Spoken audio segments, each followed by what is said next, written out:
Possibly the biggest fight of the year, and maybe one of the best matchup in recent memory. Tony Ferguson going against Khabib Nurmagomedov. I have to say I'm extremely excited for this fight.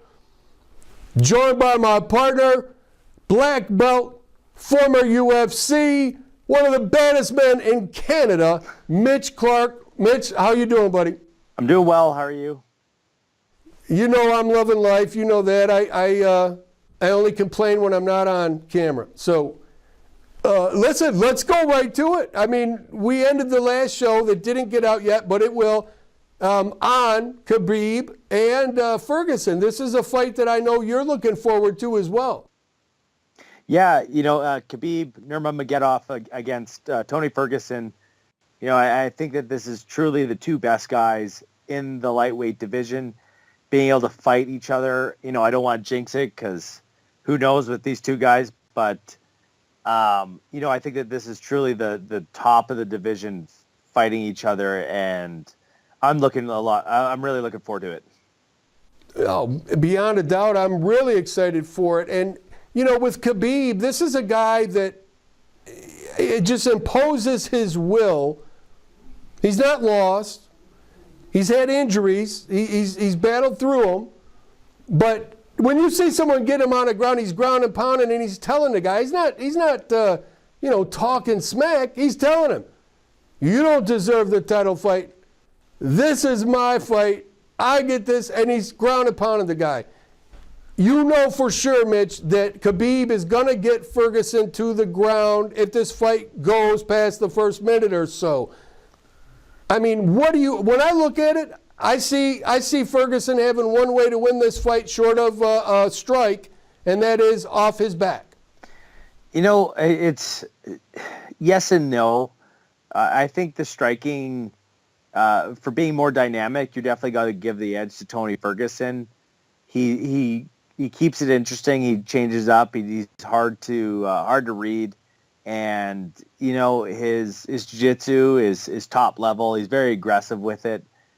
The other thing, too, with Tony is he takes chances. And sometimes those chances, they can make you look silly or they can make you look like a superstar, like Imanari rolls, things like that. But he believes in himself. So I think that's part of that really makes this a very interesting fight, is that you have two guys that obviously really believe in themselves. As you were talking about Khabib ground and pounding Edson Barboza and telling him how he deserves a shot, how it's his time now, doing the same thing to Michael Johnson.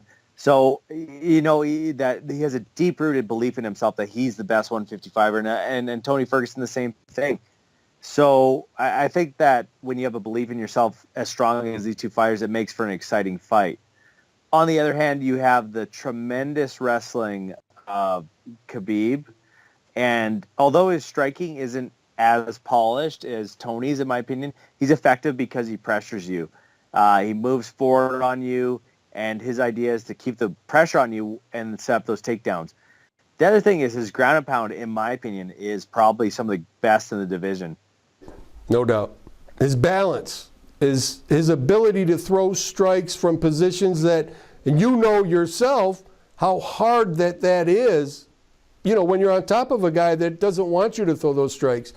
Also, that pressure that you spoke of, now that's huge. And Khabib uses the pressure. And knowing that you're fighting Khabib and his game is to put you on the ground and pound your face in, how does that affect you as a fighter when you know this guy's plan and you know his dominant area, and you're trying to defend that, and he's putting that pressure on you. So with most guys, as you've seen, when the pressure cooker gets turned up, they start off good, but then they start to wilt. I don't know if that's necessarily going to be the same thing with Tony Ferguson. Tony also, he has a good wrestling background as well.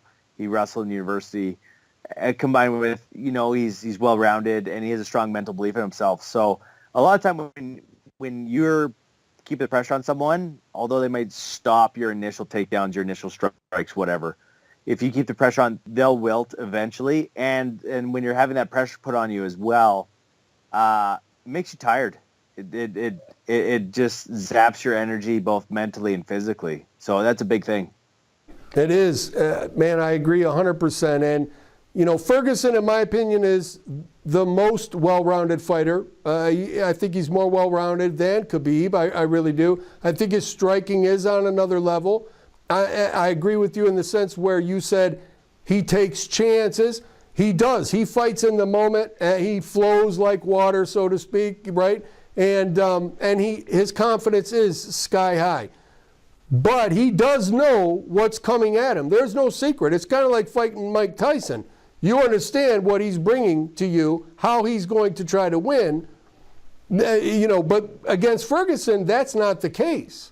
Because Ferguson is so dynamic and is so impulsive and goes for the crazy shots. He's got the striking. I mean, do you look at this fight for Ferguson where he needs to stand up and keep distance, work his jab, and be able to keep Khabib on the end of those strikes for the first, round or so? I think that a good game plan would be to use the straight punches because he does have a very long reach, combined with his boxing is better. His straight boxing is better. He has a very good, crisp boxing game, combined with the footwork, using the straight shots, combined with straight forward kicks, those kind of things, combined with, I think if and when it gets taken down, to make Khabib nervous with the submission attempts, because then he's less likely to, go for another takedown. If he knows he's in trouble right away, with a guillotine, a triangle, which is, starting to scramble, that kind of thing. If he or holding him down in his rubber guard and continue to strike off his back with elbows and stuff like that, I think that's how you kind of fluster Khabib a little bit. Well, they're sleeping on Ferguson's ground and pound. They're sleeping on his ability to get a guy down and hold him there. He imposes his will as well when he gets a fighter to the ground. No doubt about it. And you spoke of the length. I think that his length has really helped him when you look at the chokes that Ferguson has slapped on so many people. Dar, skater rolls, and Khabib coming in and going for that shot. Is Khabib open for a choke as he comes in for that shot? I don't think so. In my opinion, I think it's going to be very hard to just grab a choke. If you look at the positioning of Khabib's body when he shoots in, he keeps his neck in line with his body, which allows him to get a lot of these lifts he needs to.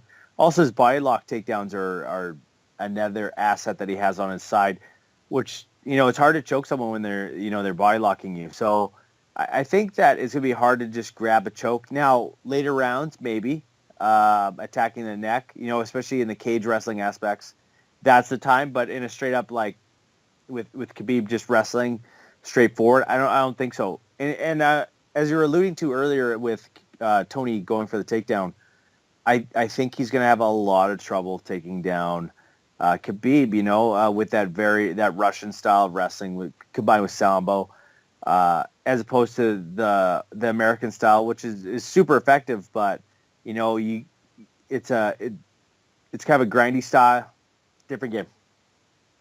Exactly. Him getting a straight-up takedown is going to be tough, in my opinion, on someone who's so good at wrestling. Not to say he has bad wrestling, but I think where he is maybe going to be able to get on top is with a sweep or in the scramble, or you stopping a first shot and kind of like being able to use that to his advantage. Or, if he's able to get a knockdown eventually. Listen, man, I don't want to agree with you, Mitch, but damn it, I agree with you, brother. But I want to bring this up because we might not agree, and that is we've got the champ, the ex-champ, the champ now, the interim, whatever you want to call Conor McGregor. He's coming off a huge fight with Floyd Mayweather and making millions, tens of millions of dollars. I don't think his heart's really in it. I don't think he can beat either one of these guys unless he lands a left hand. That's his only way. I think his Achilles heel is his ground game. I think either one of these fighters would take McGregor to the ground and finish him. That's my thoughts. What do you think? Okay, so I agree with you on the most part. I think that he would actually have a better chance of being Khabib because of the way that Khabib walks guys down.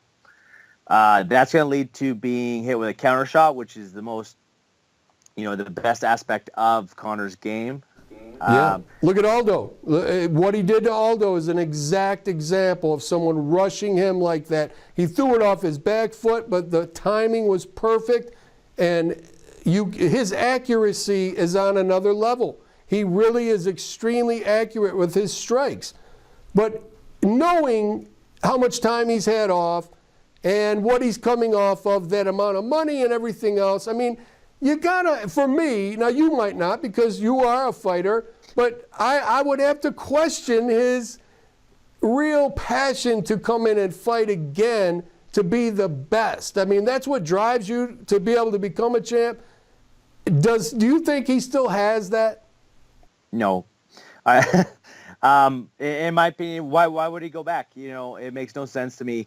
He's coming back to fight someone who's much more dangerous after the best payday of his life.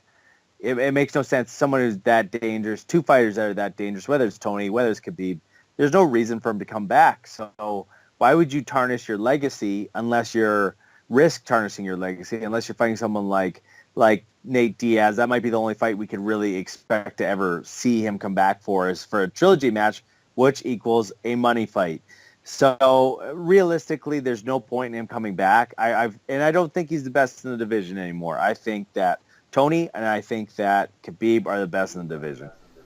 No, first of all, there's no doubt about that, and we're going to find out who the best fighter is when Khabib and Ferguson step in the cage. But with Conor, he could be going out not only with a huge, huge bankroll, more than he could have ever thought. I mean, Conor is a guy that went from government assistance and busted his ass to get where he's at now, and he's a two-time, two-division champ.